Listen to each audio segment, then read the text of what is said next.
An old flying fortress prepares for takeoff. To think there were more than 12,000 of them built during a time America was part of a dangerous world. To think he was a kid.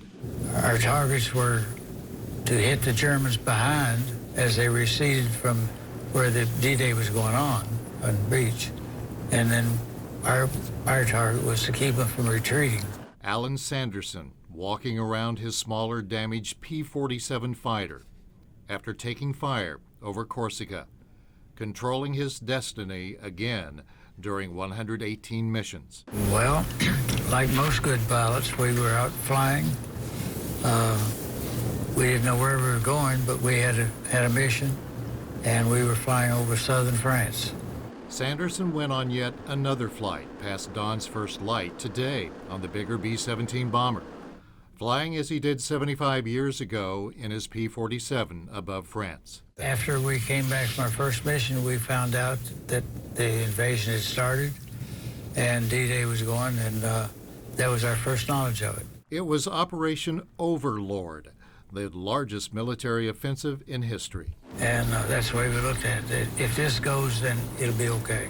Well, I guess the biggest thing was that, hey, this sounds good. It sounds like it might be the start of the end. The grayness of Omaha Beach was replaced by the sunshine of the Evansville riverfront. Looking down past the roaring four engines of the Texas Raiders Flying Fortress, there it was, LST-325. Hundreds of them built in Evansville, transporting thousands of troops, many to their deaths.